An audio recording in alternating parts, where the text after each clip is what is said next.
Ahora entramos a una segunda temporada de la misma serie que se llama La Casa del Padre. Así le pusimos como nombre a esta segunda temporada. ¿A qué nos referimos con la Casa del Padre?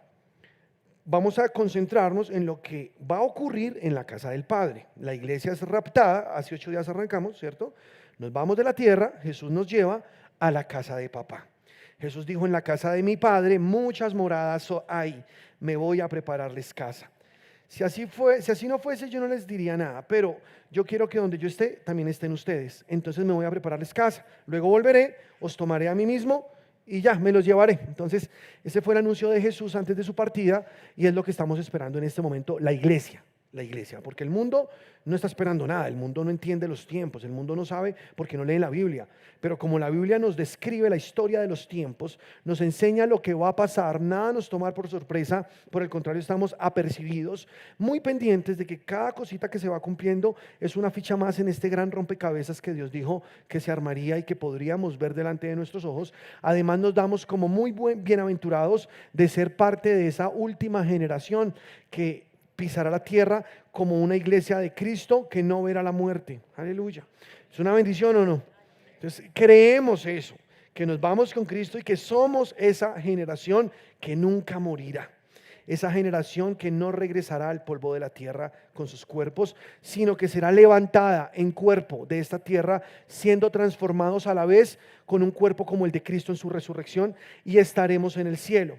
Apocalipsis habla de todos estos sucesos y ahora nos vamos a concentrar mucho más en Apocalipsis y ustedes van a estar muy pegados a todo porque el capítulo 1, 2 habla de la gloria de Cristo. Jesús se presenta a Juan y es muy poderoso. Luego hablamos de las 7 iglesias del Apocalipsis, ya hablamos de eso. Describen los 7 tiempos de la iglesia desde la ascensión de Cristo hasta su regreso por la iglesia.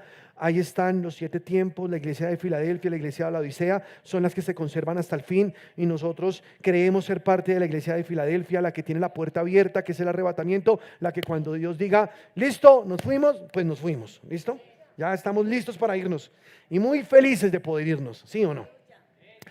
Pero el capítulo 4, o sea, eso es capítulo 2 y capítulo 3, pero capítulo 4 es cuando viene el arrebatamiento de la iglesia. Es cuando Jesús dice estas poderosas palabras: sube acá. Y quiero que la leas conmigo, capítulo 4 de Apocalipsis, y ahí vamos a comenzar a ver qué pasa con la iglesia en el cielo. ¿Listo? Eso es lo primero que vamos a ver. Después de ver esta temporada, la casa del Padre, vamos a ver los juicios en la tierra, que es simultáneo a lo que va a pasar con la iglesia en el cielo. O sea, 7 años arriba la iglesia, 7 años el mundo bajo un tormento cual nunca hubo en la historia de la humanidad. Pero vamos a concentrarnos por ahora en lo que pasa arriba, que es lo que concierne a nosotros. ¿Listo? ¿Cuántos se van con Cristo? ¿Sí lo creen o no? Listo, yo espero que lo creas, ¿no? Que espero verte allá. Yo voy a estar en la mesa muy pendiente, ¿están completos o no? Si vinieron, no vinieron y este se quedó, Dios mío, no, que no pase eso, ¿no? Espero que estemos todos. Dice: después de esto miré, dice Juan, él está en Patmos en su vejez, él es el único de los apóstoles que llega a la vejez. Los demás murieron martirizados de alguna manera, pero Juan, Dios lo conserva hasta el final para que pueda ver lo que va a pasar. Dios le revela a Juan todo el libro de las revelaciones del Apocalipsis y a través de esta revelación entendemos los tiempos venideros. Gloria al Señor. Y él dice: después de esto miré. ¿Después de qué? De las 7 iglesias, ¿no? De los tiempos de la iglesia. Miré y he aquí una puerta abierta en el cielo. ¿Cuál es esa puerta abierta? El arrebatamiento de la iglesia. ¿Estamos? Y mira lo que dice: y la primera voz que oí como de trompeta hablaba conmigo, dijo: sube acá. Esa voz que tú has escuchado, tú has orado, tú la has percibido en tu espíritu, tú has escuchado a Dios guiarte en esta vida, ¿sí o no? Lo has podido percibir en tu corazón porque hay una verdad que de repente se planta en tu espíritu y tú sabes que sabes algo y sabes que tienes que hacerlo y nadie no tiene ni siquiera la manera de explicar por qué sabes que debe ser así, pero es una verdad que se plantó en tu corazón. El Espíritu Santo está aquí para guiarnos a toda verdad. El Señor te ha estado hablando, pero esta vez esa misma voz que tú has percibido en tu espíritu ahora será como de trompeta, porque Juan dice: la misma voz que escuché fue la que ahora escuché que me dijo: sube acá. Y en eso quedamos hace 8 días. Tú vas a escuchar esa voz cuando el Señor te diga: sube acá. No va a ser cualquier voz, va a ser voz como de trompeta. una voz fuerte. En la trompeta en la Biblia es un anuncio de guerra. En la trompeta en la Biblia es un anuncio de que tenemos que salir, que tenemos que irnos de un lugar.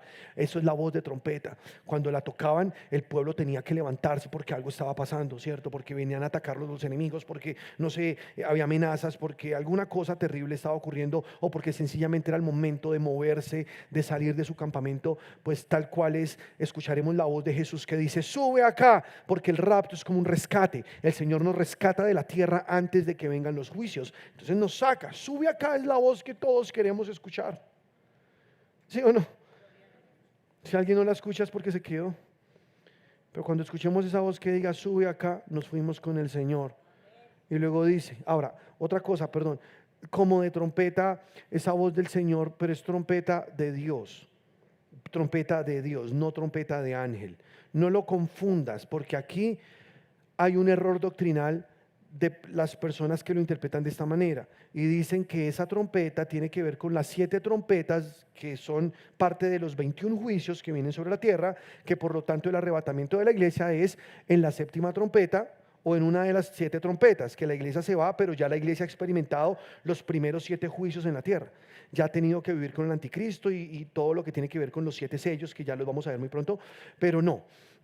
Esto no es trompeta de ángel. Las trompetas de los juicios son trompetas de ángel. Esta vez es trompeta de Dios. ¿Se acuerdan que eso ya leímos en Tesalonicenses? Que a la final trompeta de Dios, los muertos en Cristo resucitarán primero y luego los que estemos vivos seremos transformados en cuerpos glorificados, semejantes al de Cristo en su resurrección, y luego nos presentaremos ante Dios, ante Jesús en el aire, y nos encontraremos con los que nos precedieron y volaremos juntamente con Jesús a las moradas eternas. ¿Se acuerdan? O sea, nosotros sabemos que la voz que vamos a escuchar no es la voz de un ángel, es la voz de Jesús diciendo: sube acá. Aleluya, esa es la trompeta que queremos escuchar. Pero mira todo lo que va a pasar ahora. Aquí la iglesia va a estar en el cielo. Ya, ahí, listo. De aquí en adelante, ubícate en el lugar que vamos a estar, y es en el cielo, en el trono de Dios. ¿Qué va a hacer Jesús? Presentarnos al Padre. Ya nos encontramos con Él en el aire, lo vimos cara a cara. Vimos a Jesús, vimos a nuestros hermanos, los que murieron antes, los que todos estamos reunidos, millones de personas. Ahora vamos de camino a casa. Volaremos hasta la casa del Padre. Ahora ya estamos en la casa del Padre y nos presentamos ante el trono de Dios. Hoy la predicación es el trono de Dios, que será nuestra primera experiencia en el cielo. ¿Cómo les parece? Lo primero que vamos a vivir en el cielo. Ahí donde estás, cierra tus ojitos y deja que el Espíritu Santo te hable. Padre, gracias porque tu palabra es viva. No queremos solo una información, Señor. Queremos de verdad tener la revelación de tu Espíritu Santo en nuestro corazón. Queremos que tu palabra nos sacuda, nos mueva, nos levante, nos despierte. Que si algo en nosotros está dormido, Señor, hoy al ver ese trono, al verte en tu gloria, podamos ser más conscientes del tiempo tan corto que tenemos en esta tierra, Señor. Y que esto nos levante a ser personas más activas en tu obra, concentrados en lo más importante, que es todo lo que tiene que ver con la predicación de tu palabra en la tierra ahora que los tiempos se acaban, Señor. Padre, yo te pido por cada personita que está hoy acá, porque sé que si está aquí es porque tú la has traído, Señor.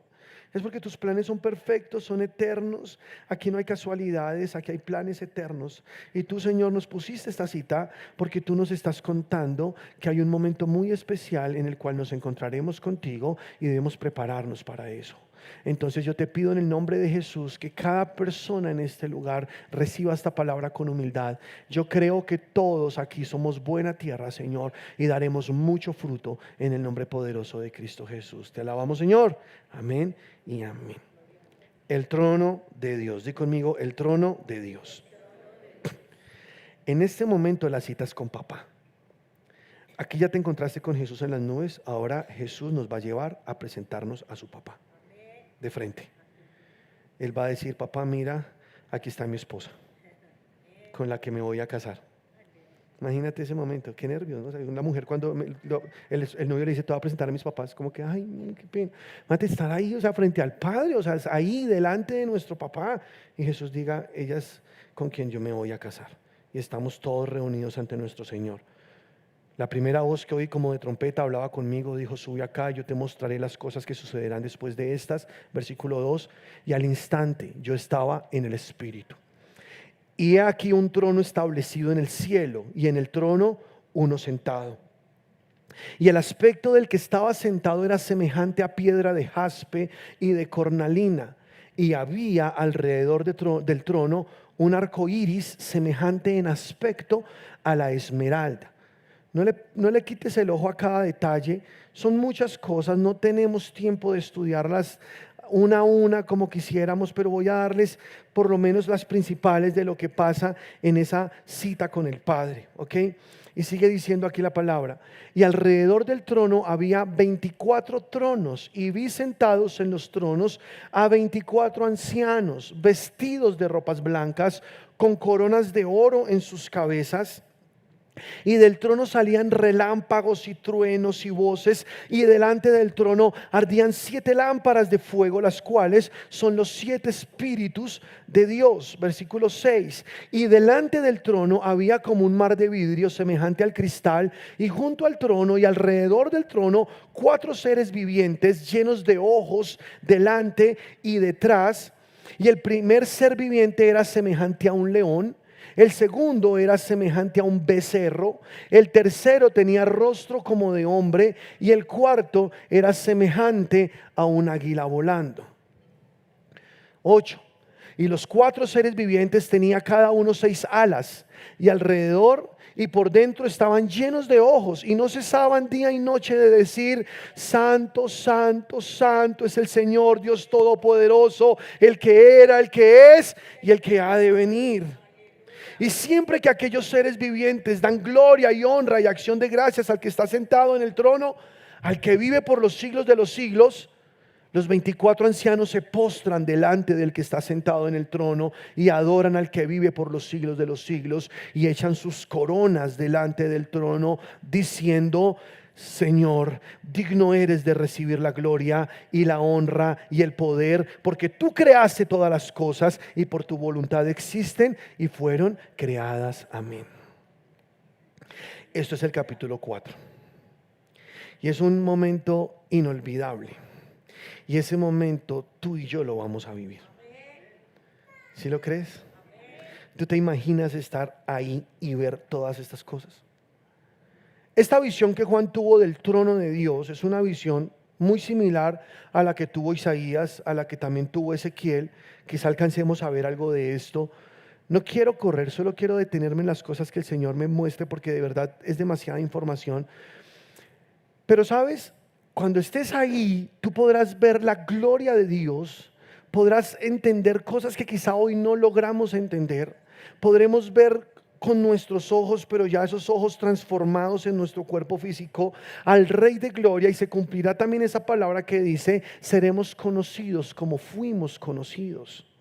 Porque hoy vemos a cara descubierta como en un espejo la gloria del Señor, mientras somos transformados de gloria en gloria conforme a la misma imagen del Señor, como por el Espíritu de Dios. Pero luego seremos conocidos tal cual Él nos conoció a nosotros, y podremos vernos con Él cara a cara, y podremos ver su gloria y el reflejo de su gloria en nosotros. Esto es maravilloso, porque hay cosas que hoy nosotros no alcanzamos a comprender, porque nuestra mente, aunque tenemos la mente de Cristo, tiene un velo. Esta carne no nos permite del todo, al 100%, ver toda esa gloria. Pero la veremos, estaremos frente al Padre y comprenderemos que el creador del universo, el Dios que tiene vida en sí mismo, está frente a nosotros. Nosotros no tenemos un Dios entre tantos dioses que hay en el mundo. No es uno más. Es el Dios eterno, el Dios todopoderoso. Él no depende de nadie para vivir. Él es la vida en sí mismo. Y estaremos frente a Él, el gran yo soy, el Dios, la fuente de todo poder, la fuente de toda gloria y de todo tipo de vida. Ese Dios que está sentado en su trono estará frente a nosotros. Estaremos en casa con papá.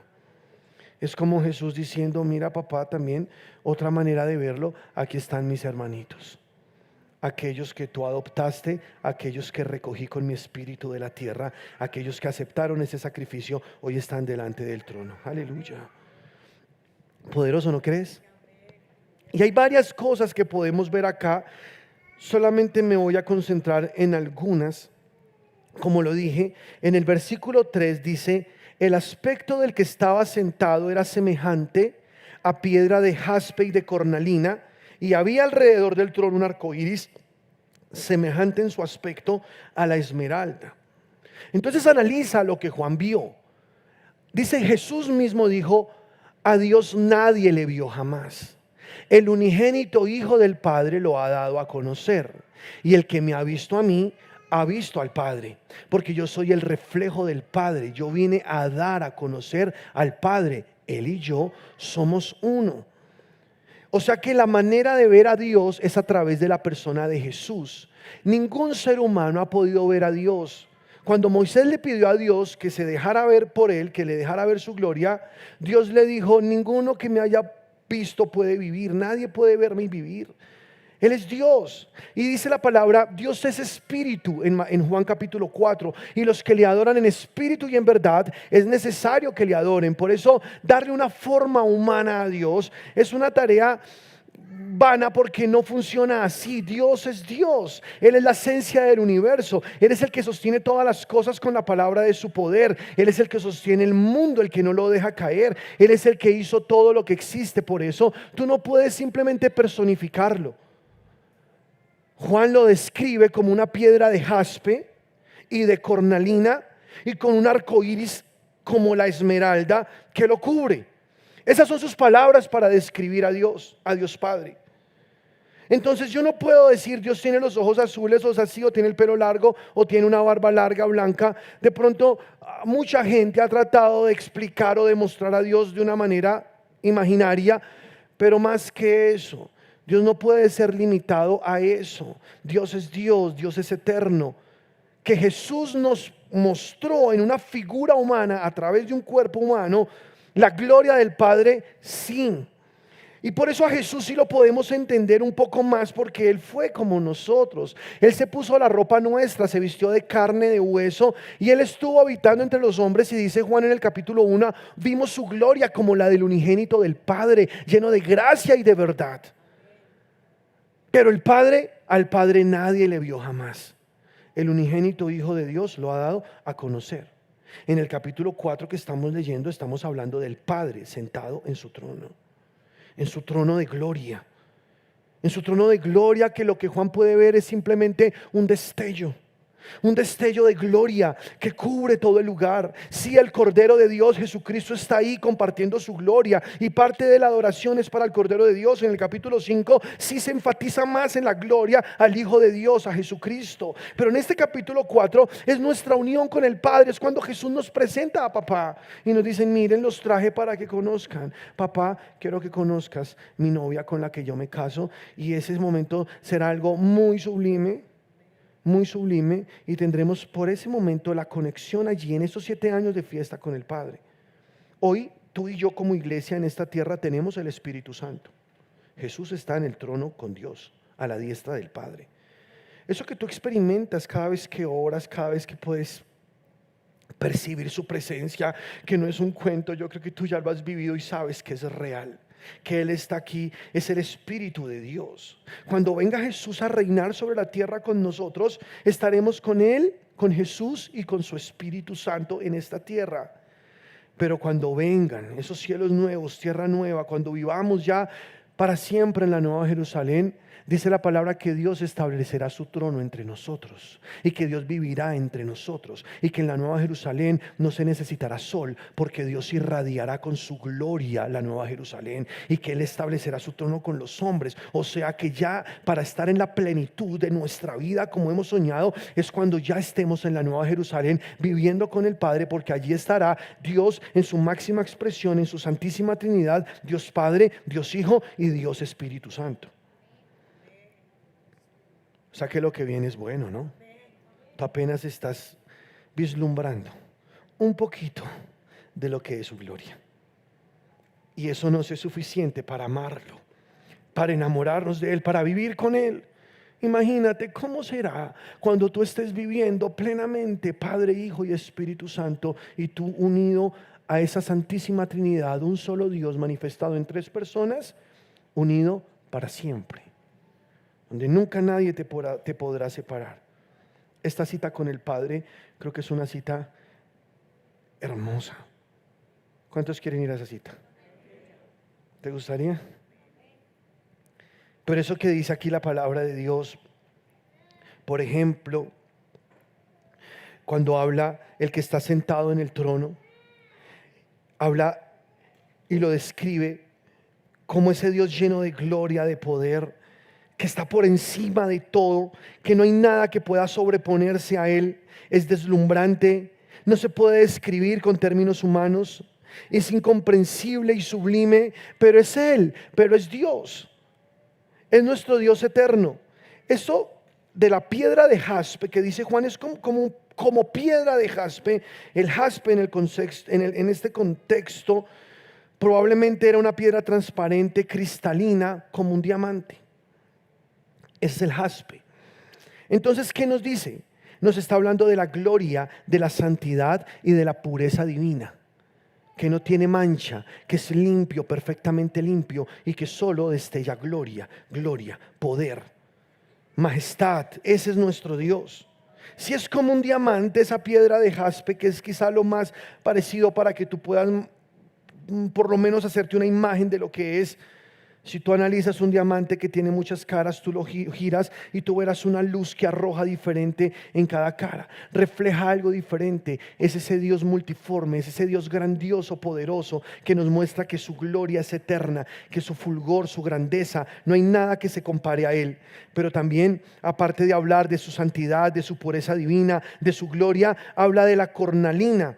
Y la cornalina, que también es conocida como sardónice, es una piedra de color rojo o anaranjado, y el color rojo en la Biblia significa la justicia de Dios, la ira de Dios, la justicia. Dios es justo, ¿cuántos lo saben? Y Él efectuó justicia en la tierra, y Él tiene que hacer justicia. Él es Dios justo. Si no existiera Dios justo, entonces en este mundo no existiría control de nada. Pequemos y bebamos que mañana moriremos, dice la gente. Lo dice la Escritura, ignorando que hay un Dios que juzga todas las cosas, que todos compareceremos, dice la palabra, los hijos de Dios ante el tribunal de Cristo, pero los que no son hijos de Dios ante el gran trono blanco. Pero un día se tendrá que rendir cuentas ante un Dios justo. Y ese rojo de la cornalina habla de la justicia de Dios, un Dios justo que a cada inmundicia, que a cada pecado dará su justa retribución, porque Dios no puede pasar por alto el pecado de los hombres, dice la Biblia, porque Él es justo, Él es santo, santo, santo, y si no lo hiciera, entonces es porque se está confabulando con la maldad. Toda injusticia, toda iniquidad debe ser castigada sobre la tierra. O si no, el asesino entonces puede hacer lo que quiera y destruir y cortar vidas al modo que quiera, porque si nunca nadie le va a pedir cuentas por lo que hizo. O el que abusa sexualmente de niños, o el que hace cantidad de injusticias en esta tierra. ¿Quién tiene control sobre una persona de esas?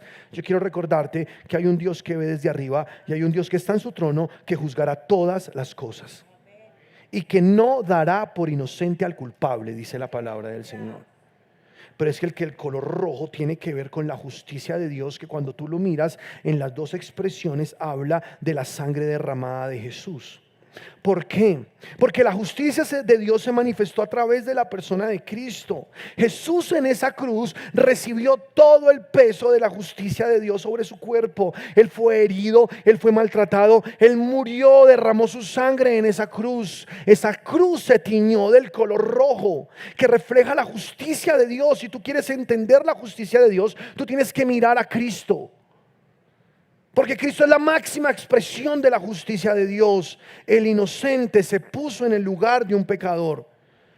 Y si tú no quieres vivir la justicia de Dios sobre tu vida, el juicio de Dios sobre tu vida, el castigo de todo lo malo que tú hiciste en la vida, entonces tú necesitas un sustituto. Tú necesitas a alguien que reciba tu castigo, que lleve el peso de tu pecado y que muera por eso. Y esa persona se llama Jesucristo. Él es el camino, Él es la verdad, Él es la vida. Y ante un Dios justo no hay otra que refugiarnos bajo la sombra del que derramó su sangre por nosotros. Jesús dijo: yo soy la piedra que desecharon los edificadores. El que cree en mí edificará sobre mí. Pero el que me rechace, yo seré una piedra de tropezadero para él. La justicia de Dios está en Cristo. Es el camino y la puerta abierta. Jesús es la salvación para el que cree, pero la condenación para el que no cree. ¿Sí estás conmigo?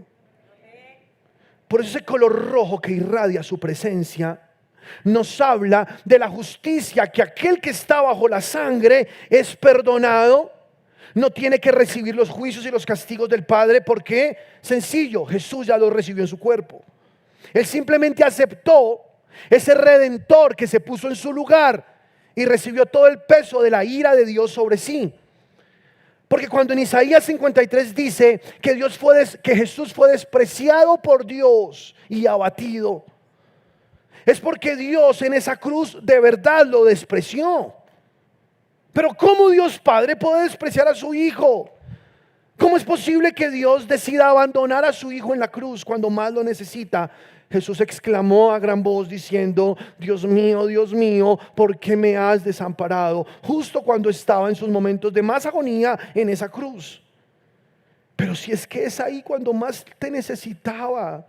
Dios, ¿por qué no llegaste a ayudarlo, a fortalecerle, a ayudarle a sostenerse ante esos clavos, a poder sostenerse ante el dolor y resistirlo con tu fuerza? No. Jesús no tuvo la ayuda del Padre en la cruz. Él tuvo que morir en su humanidad y sufrir el dolor en carne viva, sin ningún tipo de auxilio celestial. ¿Sabes por qué? Era necesario que así fuese, porque la ira de Dios estaba derramando sobre la persona de Jesús. ¿Sabes para qué? Para que esa ira no sea derramada sobre ti. O sea que tú tienes la oportunidad hoy. Crees en Jesús y lo aceptas como tu Señor y Salvador, y entonces tienes de esa manera el perdón del Padre para que puedas entrar al trono del Padre sin culpa, sin pecado, porque en la sangre de Jesús se fue toda tu culpa y todo tu pecado. O sencillamente desprecias a Jesús y dices: no quiero nada contigo, y vives tu vida a tu manera, pero luego vas a un trono blanco ante Dios a darle cuentas por todo lo que hiciste y a pagar por todo lo malo que hiciste. Son dos caminos, no hay otro. Jesús dijo: hay una puerta estrecha y una puerta ancha. Tú decides, entras por la estrecha, que es la persona de Jesús. Él dijo: yo soy la puerta, y el que por mí entra encontrará pastos, encontrará vida. Pero el que se rehúsa a entrar por esta puerta tendrá que presentarse ante ese camino de maldad. Allá tendrá que rendir cuentas por lo suyo. En otras palabras, el que no acepta a Jesús como su Salvador, entonces tendrá que mirar cómo salvarse solo. Pero nadie puede salvarse solo. Si tú lees la Biblia de Génesis, Apocalipsis, verás que el hombre necesita un Salvador. Que nadie pudo salvarse por sí mismo. Nadie tuvo la conducta, el comportamiento perfecto para poder tener de Dios la aceptación. Nadie. Nosotros somos hoy aceptos en el amado.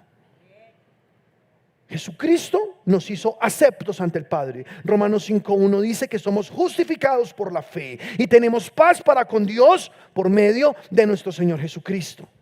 O sea que la paz que tú tienes hoy con el Padre, ese que está sentado en el trono del que estamos hablando hoy, la tienes, y por eso podrás entrar hasta ese lugar santo de adoración, porque la sangre de Jesús fue derramada en esa cruz y porque tú dejaste que esa sangre te lavara y te limpiara de todo pecado. Y podrás estar frente al trono de Dios de pie, solo por el Cordero inmolado de Dios, el que quita el pecado del mundo. Aleluya. Pero si tú pretendes hacerlo a tu manera, buena suerte. Nadie puede.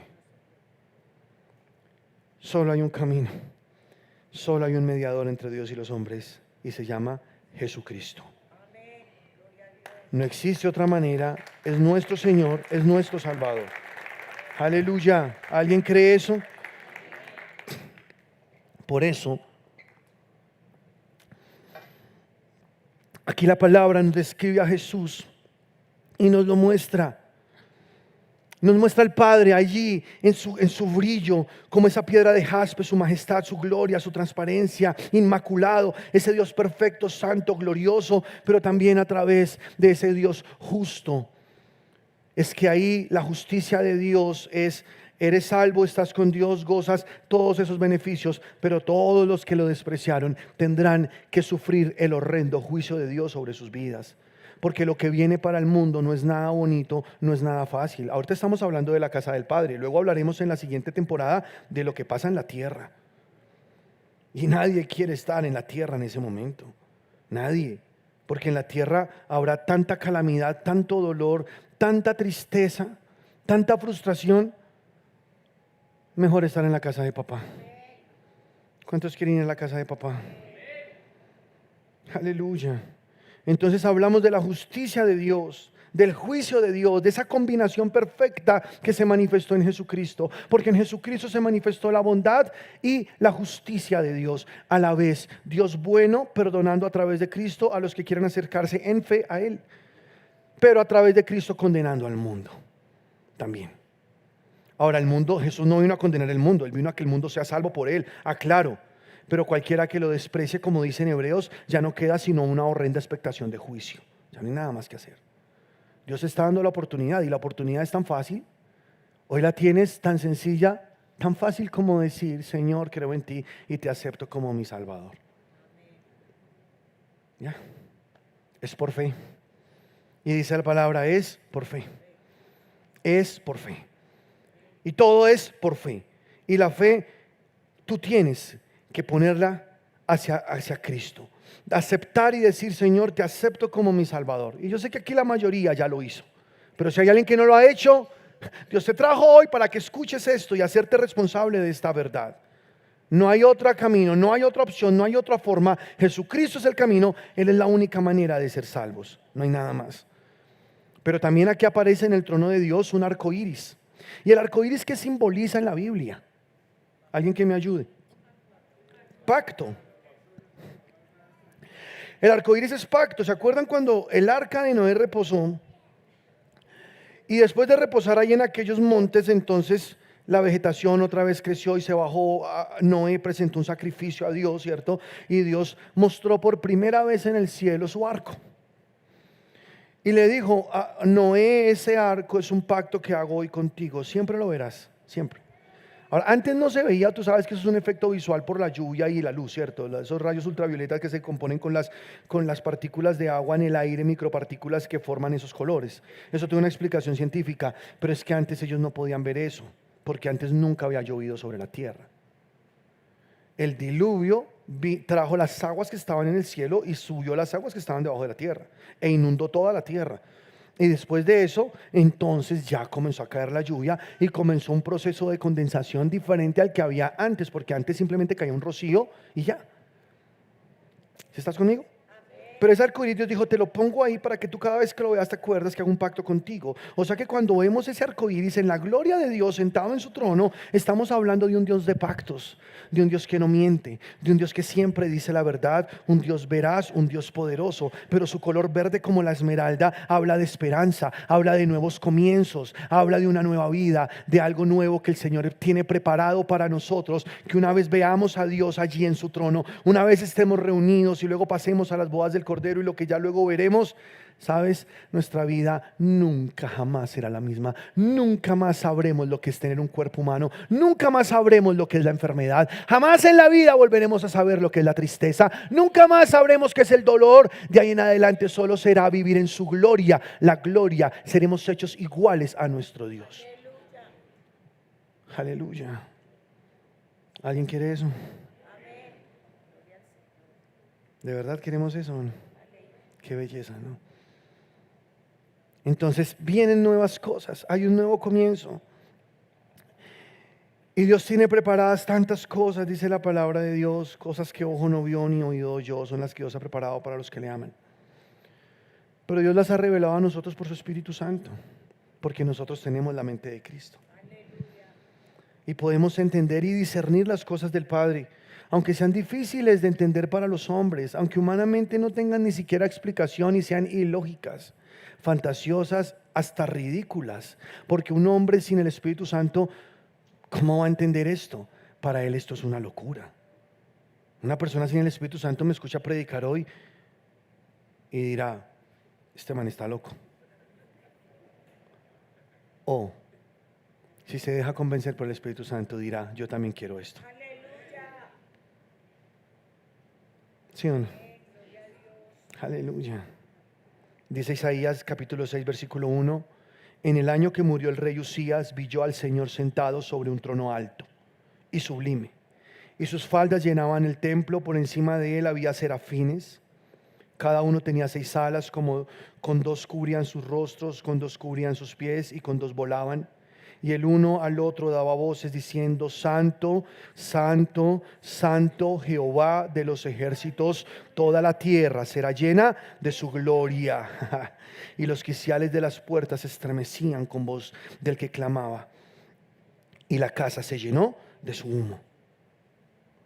Mira que aquí Isaías tiene una visión del trono de Dios. Él añade los serafines, algo que en capítulo 4 de Juan él no vio.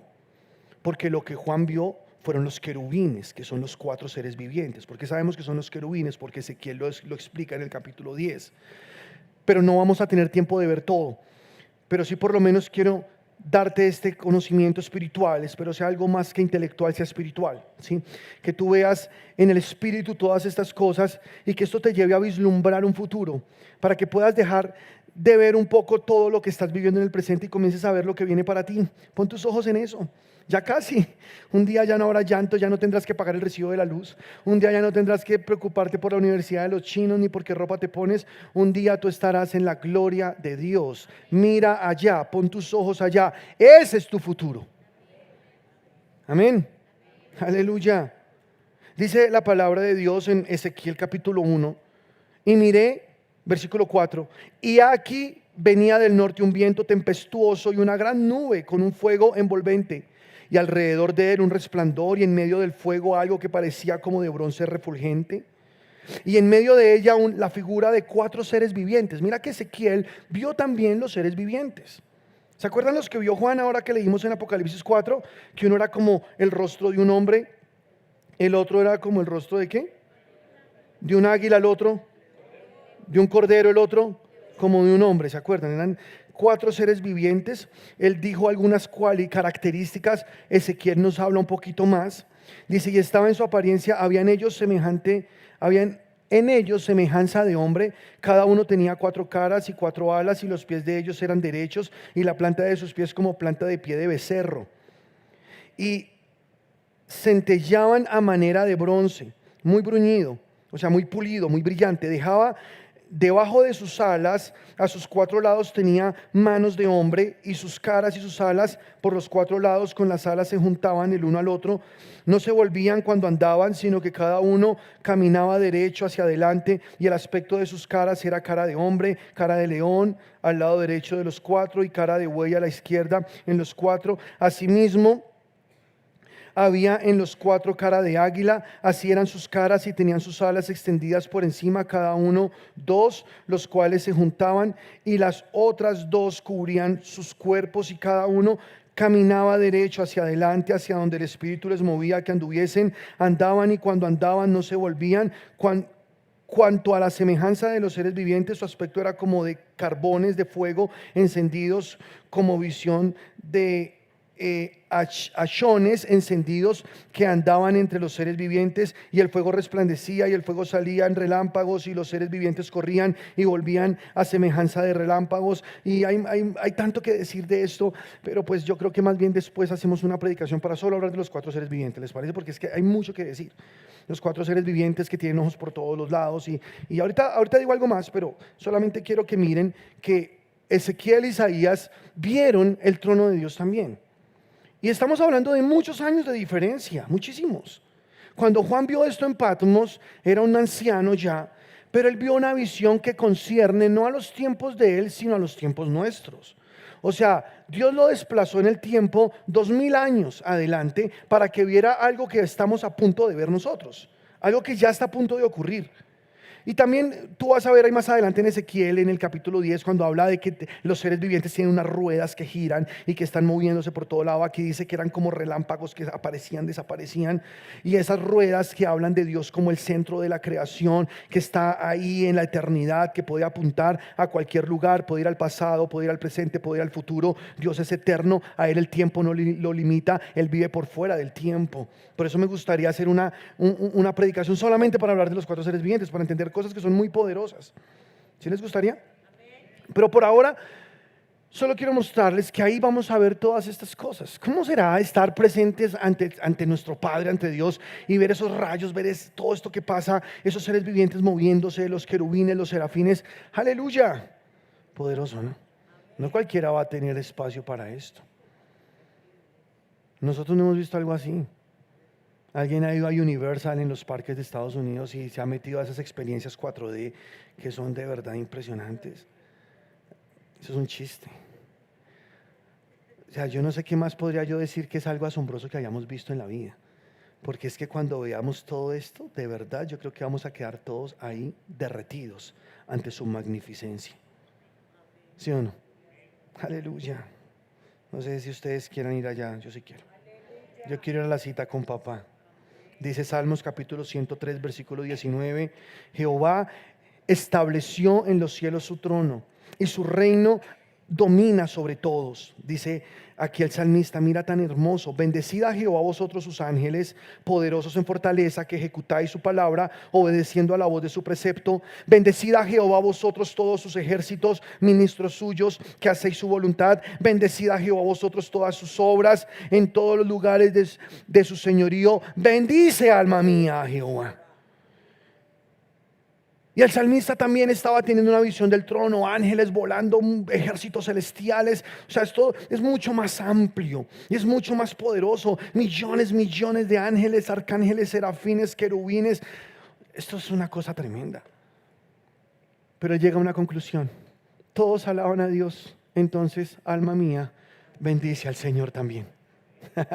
Y en Salmo 150 dice, todo lo que respire, alabe al Señor. Si todos lo alaban, si en el cielo todos lo alaban, yo también. ¿Tú también? Y lo alabamos y lo exaltamos. Aleluya. Él es nuestro Señor. En Hebreos capítulo 1, en el versículo 2 dice, en estos postreros días nos ha hablado por el Hijo, Jesús, a quien constituyó heredero de todo y por quien asimismo hizo el universo, el cual siendo el resplandor de su gloria y la imagen misma de su sustancia, y quien sustenta todas las cosas con la palabra de su poder, habiendo efectuado la purificación de nuestros pecados por medio de sí mismo, se sentó a la diestra de la majestad en las alturas, hecho tanto superior a los ángeles, cuanto heredó más excelente nombre que ellos. ¿Quién es? Jesús se sentó a la diestra del Padre. Pero aquí el escritor de Hebreos, que muy posiblemente fue Pablo por su manera de escribir, aunque es un texto anónimo, pero creemos que si fue Pablo, estaba teniendo una visión acerca del trono de Dios, pero en el trono quien estaba sentado, el Padre, lleno de su gloria, de su poder, y ya lo que hemos visto, ángeles y todo lo que hay en la corte celestial, pero a su derecha está Jesús, el Rey de Reyes, el Señor de Señores, nuestro Salvador, nuestro Redentor, el Cordero inmolado. ¿Y tú sabes quién está con Jesús a la derecha del Padre? Nosotros. Porque dice la palabra en Efesios 2 que fuimos sentados en lugares celestiales juntamente con Cristo Jesús. Y si tú sigues leyendo Hebreos, encontrarás que Dios nos dio un lugar, y ese lugar es a la derecha del trono de Dios, a la derecha del Padre, juntamente con Cristo. Y que por debajo de nosotros están principados, potestades, cualquier nombre que se nombre. O sea, todo está por debajo de nuestros pies. Es como si Dios nos diera un lugar muy similar al de Cristo, o mejor, nos diera la misma silla de Cristo, en el mismo lugar de autoridad. Y esto algunos se niegan a creerlo. Algunos dicen, no, pero ¿cómo es posible? Nosotros vamos a estar a la altura de Dios. Pues así Dios lo quiso, así el Padre nos quiso dar un lugar. Es más, te digo, ¿tú sabes el diablo por qué te odia tanto? El diablo te odia tanto porque Dios te dio a ti el lugar que él siempre soñó tener. Y él fue expulsado del cielo por querer usurpar ese lugar. Y ahora fue condenado a tinieblas eternas. Pero tú, sin merecerlo, ahora estás sentado a la diestra del Padre juntamente con Cristo. Aleluya, esto es poderoso. Qué bendición, ¿no crees? Estamos sentados. Hoy estamos sentados en espíritu. Espiritualmente tenemos un lugar y desde ahí podemos gobernar en vida por uno solo, Jesucristo. Pero un día estaremos en cuerpo también con nuestro Señor a la derecha del Padre. Ahí en Hebreos dice que los ángeles y toda esa corte, todo lo que estamos hablando, todos ellos son espíritus ministradores enviados al servicio de los que heredaremos la salvación. Dios nos dio un lugar más alto que los ángeles. Ningún ángel tiene la posibilidad de sentarse a la diestra del Padre juntamente con Cristo. Nosotros sí. Y que los ángeles fueron puestos ¿para qué? obedezcan la palabra que nosotros hablamos. Por eso leíamos en Salmo que los ángeles poderosos en fuerza obedecen el precepto de Dios, ejecutan la palabra de Dios. Cada vez que tú hablas la palabra de Dios, ángeles están listos para trabajar contigo a favor de ti, para hacer que la palabra que hablaste se cumpla, porque la palabra de Dios en tu boca tiene el mismo poder que en la boca de Dios. Y esto puede parecerte raro, pero Dios te dio boca de profeta. Y la palabra de Dios tiene mucho poder en tu boca, porque tú estás hablándola desde un lugar celestial, desde la derecha del Padre, desde el lugar donde se dan las órdenes. Y Jesús dijo: reinarán en vida por uno solo, Jesucristo. Somos reyes y sacerdotes. Y cuando hablamos de reyes, hablamos de un mundo espiritual, donde reinamos en vida. Cuando hablamos de sacerdocio, hablamos de un mundo natural, donde servimos a la gente. Pero en el mundo espiritual nosotros estamos con autoridad, y ahí podemos reinar y podemos hacer que nuestra autoridad se ejerza sobre todo lo que hay. Aleluya.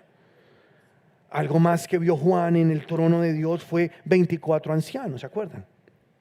Cada uno sentado en un trono, 24 tronos, todos con ropas blancas y con coronas en sus cabezas. Cuando hablamos de esos tronos alrededor del trono principal, que es el trono de Dios, aquí estamos hablando de autoridad, de una posición de gobierno juntamente con Dios. Y cuando veamos el milenio, veremos que estas personas que están sentadas en los 12 tronos, que son 12 ancianos, serán 12 personas que tendrán un lugar de señorío mayor en el reinado de Jesucristo, que Dios les dio un lugar especial.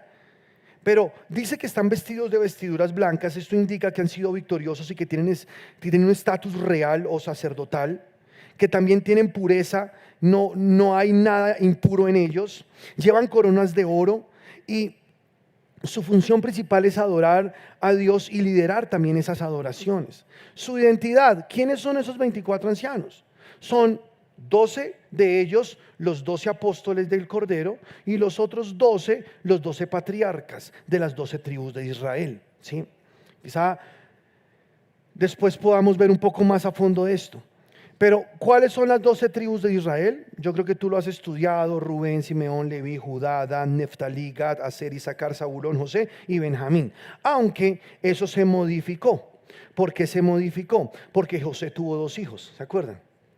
Y luego esos 2 hijos vinieron a ser como 2 tribus dentro de las tribus de Israel, que fueron Manasés y Efraín, y entonces José ya no se nombra dentro de las tribus.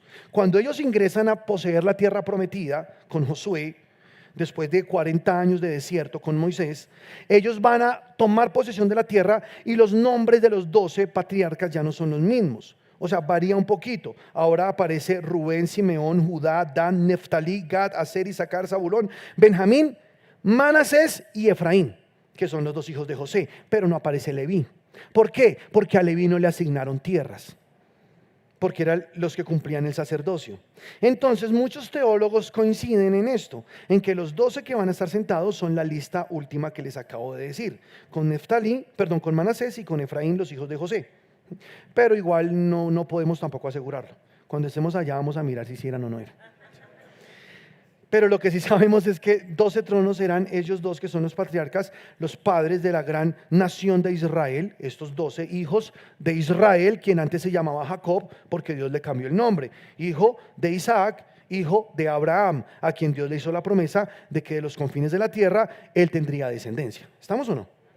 Pero los 12 son los 12 apóstoles. ¿Quiénes son los 12 apóstoles? Tú ya te conoces la historia. Rubén, Simeón. No, perdón, esos no son. Otra vez. Estoy leyendo los que no son. Ahora sí. Simón Pedro, es que lo confundí, Simeón. Simón Pedro, que el pescador, ustedes, el que negó a Jesús. Andrés, Santiago el mayor, Juan, Felipe, Bartolomé, Tomás, Mateo, Santiago el menor, Judas Tadeo, Simón el celote y también Judas Iscariote. Esos son los 12 apóstoles del Cordero. Pero yo no creo que Judas Iscariote esté sentado en un trono de esos. ¿O será que sí? No. Hay una gran duda teológica y que mucha gente ha peleado diciendo que muy posiblemente Judas pudo arrepentirse y pudo obtener su salvación. Pero la verdad no. Les voy a decir lo que nosotros creemos. No es que uno le desee el mal, pero no. ¿Por qué?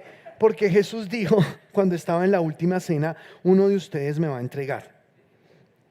¿Soy yo, Señor?, preguntó uno.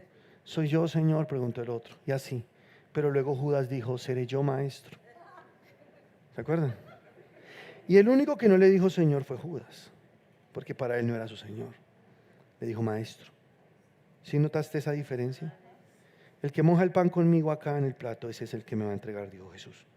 ¿Cuál nivel de confianza era el que tenían estos dos?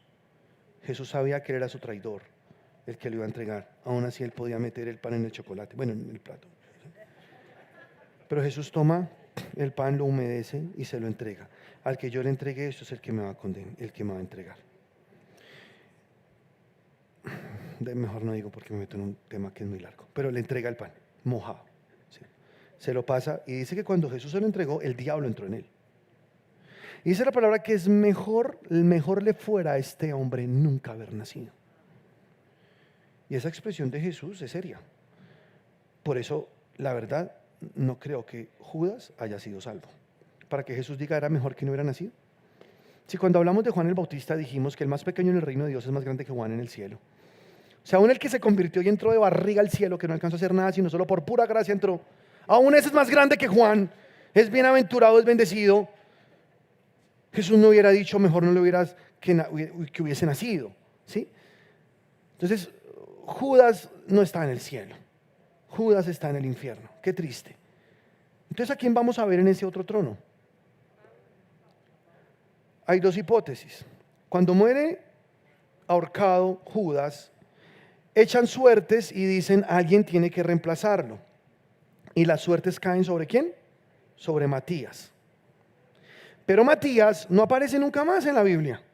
Además, la manera como lo eligieron fue rara, echando suertes, ¿no? O sea, como que en vez de orar, Señor, dirígenos, háblanos.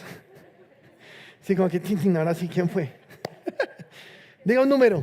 Fue usted, mijo, le tocó. O sea, fue rara, ¿cierto? Como que no es tan espiritual la manera como eligieron a ese 12º apóstol. Sí, como chispum papas, piedra, papel o tijera. No, así no fue. Bueno, así fue, pero así no debería ser, no sé. Ahora, tampoco me atrevo a decir que no lo sea.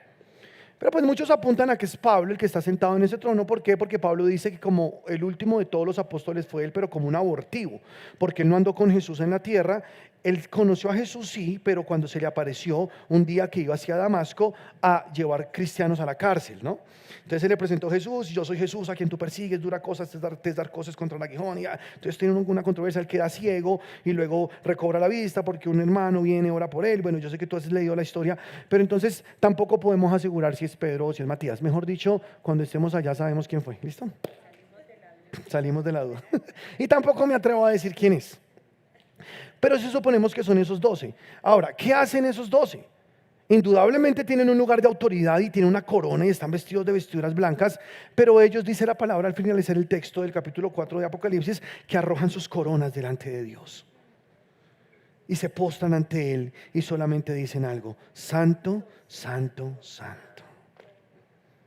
Aleluya. O sea que esos 12 son esos que se postran y adoran a Jesús. Esos 24 ancianos con los que estaremos. Pero hay algo más que ve Juan. Juan dice que él vio 7 lámparas encendidas, que son los 7 espíritus de Dios. ¿Se acuerdan? Y eso de los 7 espíritus de Dios no solo aparece ahí, aparece más veces en la Biblia. Y en esto quiero demorarme un tricitico, igual ya casi termino, pero préstale mucha atención. Porque esto tiene que ver contigo y conmigo. Los 7 espíritus de Dios. O sea que Dios tiene 7 espíritus. Luego no es solo uno. Luego no es solo el Espíritu Santo. Porque dice aquí que son 7. Ahí lo dice el versículo. Y habían 7 lámparas encendidas, que son los 7 espíritus de Dios. Pero también dice la palabra de Dios en el capítulo 1 de Apocalipsis, versículo 4. Juan, a las 7 iglesias que están en Asia, gracia y paz a vosotros del que es, el que era y el que ha de venir, y de los 7 espíritus que están delante de su trono. O sea, Juan ya había visto esto, ya había visto los 7 espíritus que están delante del trono de Dios. En el capítulo 3, versículo 1, cuando le envía a la iglesia, el mensaje a la iglesia de Sardis, dice esto: el que tiene los 7 espíritus de Dios y las 7 estrellas, dice eso, dice esto. O sea que ahí también lo dice. También en el capítulo 5, versículo 6 dice: y miré y vi que en medio del trono y de los 4 seres vivientes y en medio de los ancianos estaba en pie un cordero como inmolado, que tenía 7 cuernos y 7 ojos, los cuales son los 7 espíritus de Dios enviados por toda la tierra. O sea que en sí esos 7 espíritus no están solo allá en el cielo. Están enviados ¿por dónde? Por toda la tierra. Se describen como lámparas encendidas, como ojos que recorren la tierra, pero que están en Jesús, o sea que siempre están con Jesús. Jesús los tiene, sí, son de Él, son los espíritus de Él. Entonces, ¿quiénes son esos espíritus? ¿Qué son esos 7 espíritus de Dios? No es que Dios tenga 7 espíritus, Dios tiene un Espíritu Santo, un espíritu, pero sí encontramos en la palabra que se manifiesta de 7 maneras diferentes. ¿Ok?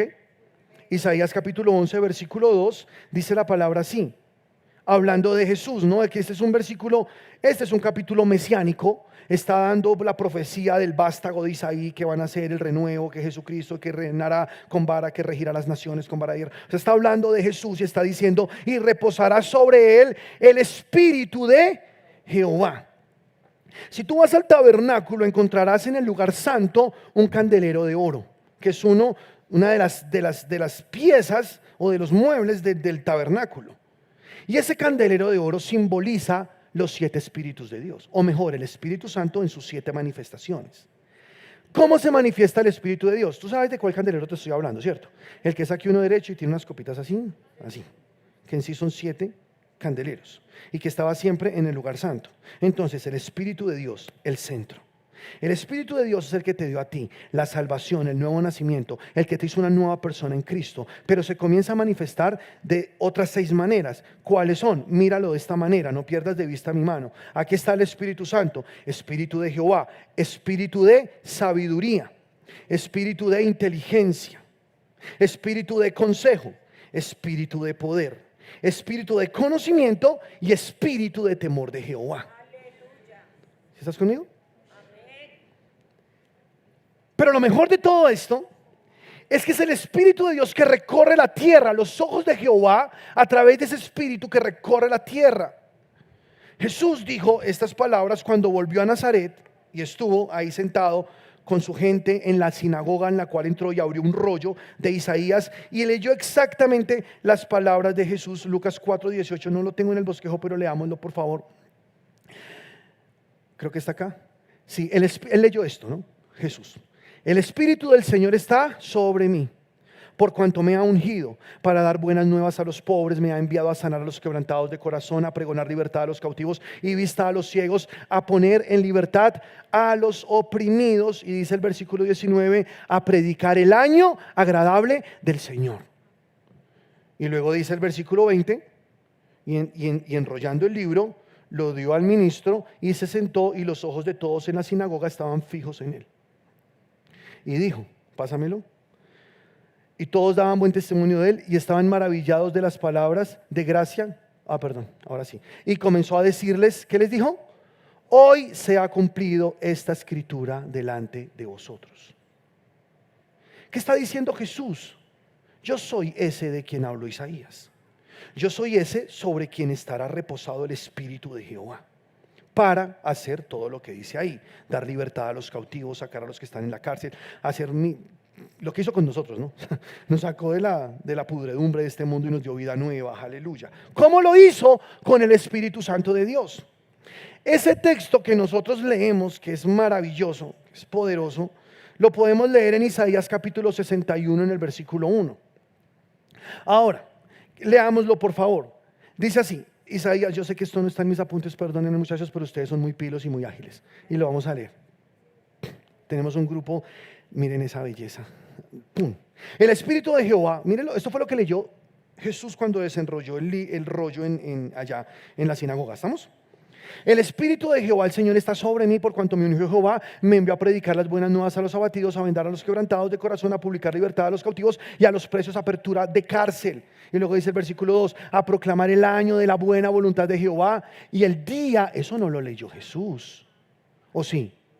Jesús leyó hasta ahí, y a predicar el año. ¿Se acuerdan que dijo? Dijo, y a proclamar el año de la buena voluntad de Jehová. Ahí él paró, enrolló el libro y dijo, hoy se ha cumplido esta escritura. Lo que sigue no se ha cumplido. Lo que sigue dice, y el día de la venganza del Dios nuestro a consolar a todos los enlutados. porque Jesús vino a salvar lo que se había perdido, pero regresará como el Rey de Reyes y Señor de Señores. Y como vimos la salvación a través de su sangre derramada en esa cruz, también veremos los juicios derramados sobre esta tierra, a traer venganza, como dice aquí la palabra, la venganza del Dios nuestro, porque Él vendrá a hacer justicia. ¿Estamos bien o no? Pero volvamos a donde estábamos, hablando de Isaías capítulo 11. Y reposará sobre él el espíritu de Jehová, espíritu de sabiduría, de inteligencia, consejo, poder, espíritu de conocimiento, temor de Jehová. Y esto tiene que ver directamente con nosotros, porque somos hijos de Dios. Y cuando Jesús se fue, les dijo: yo les dejo mi espíritu para que esté con ustedes y en ustedes todos los días hasta el fin del mundo. Y ustedes podrán hacer lo mismo que yo hice e incluso cosas mayores, dijo Jesús. ¿Tú sabes por qué? Porque tienes el Espíritu Santo, y el Espíritu Santo se manifiesta en tu vida de estas 7 maneras. Si tú ya naciste de nuevo, muy bien, ya tienes el Espíritu de Jehová. Pero también sobre ti está el Espíritu de sabiduría. Por eso es que el cristiano es mucho más sabio que el promedio en esta tierra. Porque el cristiano tiene la sabiduría del cielo y él sabe tomar decisiones. Porque él conoce la mente de Dios. Porque el Espíritu de Dios le revela aún lo más escondido del Padre y se lo hace saber. Porque Pablo dijo en Romanos capítulo 8 que el Espíritu Santo escudriña aún lo más secreto de Dios. Porque nadie conoció el corazón del hombre sino el Espíritu del hombre. Asimismo, nadie conoció las cosas de Dios sino el Espíritu de Dios, que nos fue dado a nosotros y nos revela las cosas secretas del Padre. Tú eres una persona muy por encima del promedio porque tú tienes la sabiduría de Dios. Pero no solo tienes la sabiduría, tienes la inteligencia. ¿Cuántos inteligentes hay aquí? Si hay alguien inteligente, ¿sabes por qué es? Pero escúchame esto, y te abro mi corazón. Te voy a contar una historia mía. Yo siempre me sentía el más brutico, siempre. Desde niño yo me sentía que era muy bobito, no las cogía, me costaba entender las materias. Cuando hice mi tercer noveno yo dije: no nací para esto. No, y te estoy hablando en serio. Sí, miren, yo siempre escuché a los profesores decirle a mis papás: él tiene un problema, él tiene problemas de aprendizaje, es que no las coge, es que no entiende, él es muy indisciplinado, él es un niño siempre problema. Cuando hice mi segundo sexto, le dijeron a mis papás: él no puede seguir aquí, él no puede seguir estudiando en este colegio, qué pena, le negamos la entrada. Mis papás ya no saben qué hacer conmigo. Y miren, yo les digo, no, y es en serio, yo vivía acomplejado por esto. Yo me sentía la persona más bruta. Además que tenía una sombra tan grande que es mi hermano Samuel. Y los que conocen a Samuel saben lo brillante que es él. Inteligente, todo lo hace de una manera tan rápida y sencilla. Yo le digo: Samuel, toca hacer una cabina para la batería. Él simplemente llega y la hace. Samuel, toca colgar esa pantalla. Él la cuelga. Samuel, toca hacer eso. Él es una persona demasiado inteligente. Y mi hermana era la nerd del colegio. Los primeros lugares, la que siempre izaba bandera, la mejor. Y yo, el niño problema. El brutico. No me entraba nada, yo no entendía historias, matemáticas, inglés, mucho menos. Nada. No es la verdad. No se burlen de mí, que no, yo ya lo superé. Y sabes, yo valoro tanto el Espíritu de Dios en mi vida. Porque Él me hace ver inteligente. ¿En serio? Hasta la gente me dice: uy, impresionante, ¿tú cómo sabes? Wow, qué habilidad, ¿cómo te memorizas los versículos? Y yo digo: si supieran. No soy yo, como dijo Pablo, es la gracia de Dios en mí. Y te lo digo honestamente, Dios me dio su Espíritu y su Espíritu Santo es la inteligencia que uso, no más. La sabiduría de Dios, no más que eso. Y te lo digo con humildad, porque yo no quiero gloriarme en esto. Por el contrario, antes me humillo ante ustedes, porque yo quiero que sea Él el inteligente, que sea Él el sabio, que sea Él el que me dio eso a mí, y que también te lo digo a ti. Nunca más vuelvas a decir: es que soy cerrado, es que soy bruto, es que no puedo. Nunca vuelvas a decir eso, porque la Biblia dice que tú tienes la mente de Cristo. La mente del creador del universo la tienes tú, porque por medio de Él fueron creadas todas las cosas, y todo lo que existe, existe porque el verbo de vida le dio vida a lo que existe. Y el verbo de vida te dio su mente. Tú tienes la mente de Cristo. El Espíritu de Dios está sobre ti como estuvo sobre Jesús. Y eso te hace una persona sabia, inteligente, llena de consejo, llena del poder de Dios, con espíritu de conocimiento. Pero escucha la última, de temor de Jehová. Y esa, digo yo, todas son importantes, pero el temor de Dios en el corazón de un hombre. Salomón dijo, el principio de la sabiduría es el temor a Jehová. Porque Salomón, aunque tuvo la sabiduría que Dios le dio porque él se la pidió, y la inteligencia, y tuvo una sabiduría tal que pudo conquistar reinos, riquezas por montones, amontonaba dinero como nunca nadie en la historia lo ha hecho. Él ha sido la persona más rica de la historia, Salomón. Él pudo dominar imperios, él pudo conquistar países enemigos. Él se convirtió en la potencia del mundo. Él conquistó ciudades, él conquistó dinero, él conquistó poder, pero nunca, jamás pudo dominarse a sí mismo. Y por eso vemos a un hombre frustrado en su vejez escribiendo en un divagar de pensamientos todas las cosas que quiso tener y no pudo tener porque buscó en el lugar incorrecto. Él quería la felicidad, la buscó en el dinero y dijo, en el dinero no está la felicidad. La quiso buscar en las mujeres. El degenerado tenía 1000 mujeres, 1700 concubinas, 300 esposas, 1000 suegras. O sea, era el hombre que aunque lo tenía todo, vivía en la desgracia, en el dolor, en la frustración. Y dijo, concluyendo su discurso, vanidad de vanidades, todo es vanidad. Bien dijo el Señor Jesús, la felicidad de un hombre no consiste en los bienes que posee. En cambio Jesús sí tuvo control emocional, sí tuvo dominio propio. Él tuvo los 7 espíritus sobre su vida y él pudo caminar en completa integridad. Y cuando lo maldecían, él no abría su boca para responder de la misma manera. Él bendecía. Y tú tienes el Espíritu Santo hoy. No espere verlos en el trono de Dios cuando lo veas moverse los 7 espíritus. No, hoy los tienes y puedes caminar en rotunda victoria porque el poder de Dios está a tu favor, la sabiduría y el poder para también controlarte y mantener tu carne en sujeción. Tú eres victorioso y yo seguiré diciendo y seguiré creyendo que un hijo de Dios puede vivir una vida 100% victoriosa en esta tierra. Porque el Espíritu de Jehová está sobre él. Si tú tienes el Espíritu Santo, tú puedes sí o sí ganar tu batalla contra la enfermedad. No te dejes ganar de ella. El Espíritu que está en ti es un espíritu de poder. Le sirvió a Jesús para echar fuera demonios, para sanar enfermos. A ti te va a servir también para echar fuera una gripa, un cáncer, lo que sea. El poder de Dios es más grande de lo que tú te imaginas. Y el poder de Dios está en ti por el Espíritu Santo. El mismo poder que resucitó a Jesús de la muerte, dice la palabra, es el mismo espíritu que habita tu cuerpo mortal, que vivifica tu cuerpo mortal.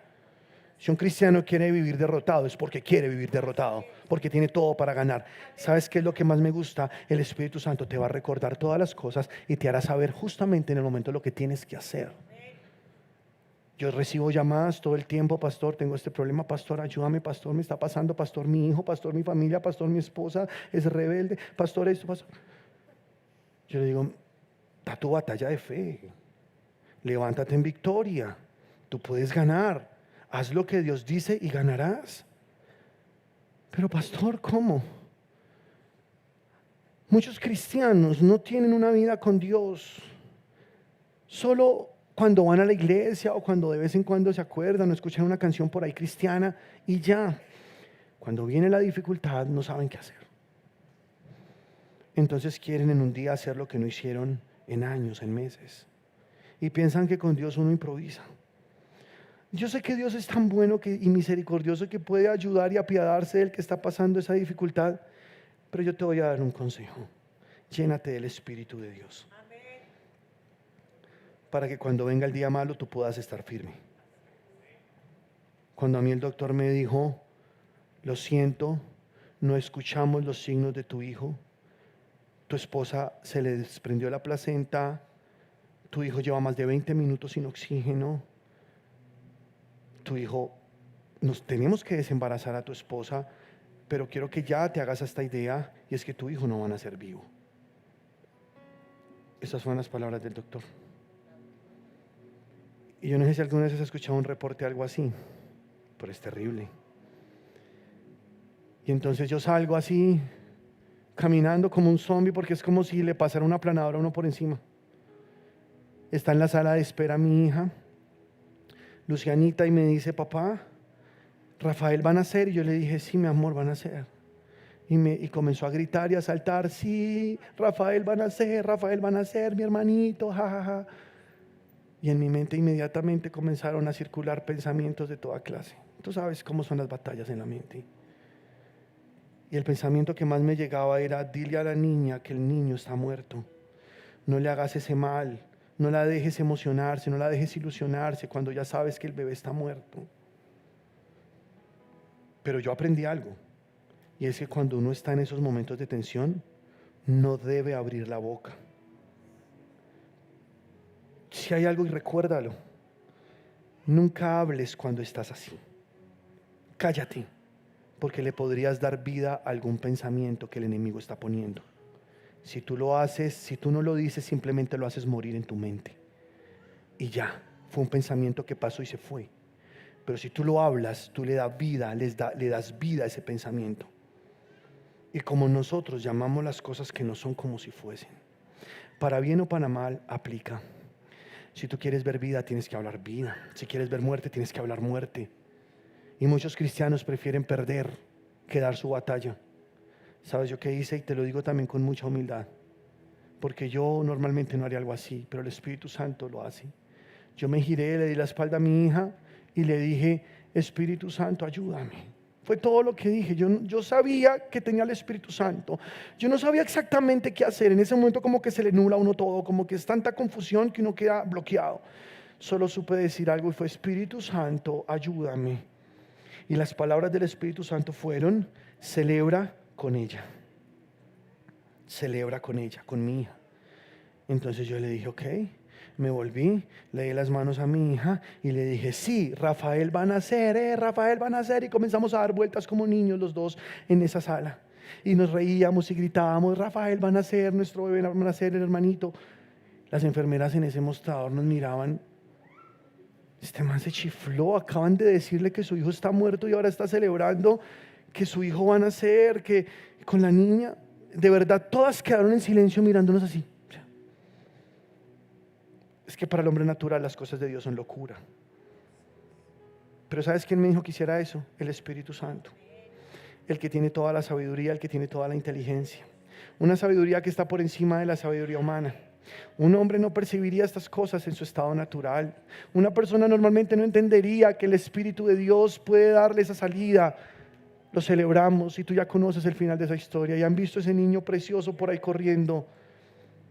Si yo hubiera entregado mis armas y me hubiera rendido y hubiera aceptado el dictamen del médico, seguramente hoy no estaría contando que tengo un hijo precioso vivo que se parece al papá. No, estaría diciendo que tengo un niño en el cielo con otra niña que ya se nos había muerto antes.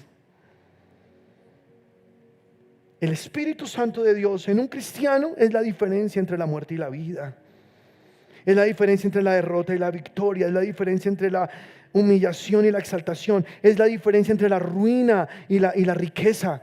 El Espíritu Santo de Dios te puede llevar a cosas grandes, porque el Espíritu Santo de Dios en ti será sabiduría, inteligencia, poder, conocimiento, consejo y temor de Jehová. Ponte sobre tus pies. Y yo te invito a que hagas algo. Los 4 seres vivientes decían: santo, santo, santo. Y los 24 ancianos se postraban sobre sus rostros y arrojaban sus coronas sobre Jesús, sobre el que está en el trono, a los pies del que está en el trono. Y decían: santo, santo, santo. Yo no sé si tú tienes hoy coronas. De pronto te conocen como el jefe, como el papá. No sé si te conocen como el líder, el empresario. No sé. La gente de pronto ya te ve con respeto por un lugar que has adquirido, porque has conseguido algún triunfo. Estamos en un lugar donde el único que merece gloria y honra se llama Jesucristo, nuestro Dios. Estamos en un lugar aquí donde no hay diferencias, donde no hay rico, no hay pobre. Estamos en un lugar donde el único Rey soberano es nuestro Dios, a quien rendimos nuestras coronas. Y yo quiero invitarte a que tú arrojes tus coronas delante de Él. y le diga: Señor, aquí estoy. Yo sin ti no puedo. Tú eres la vida de mi vida. Tú eres la razón de mi existir.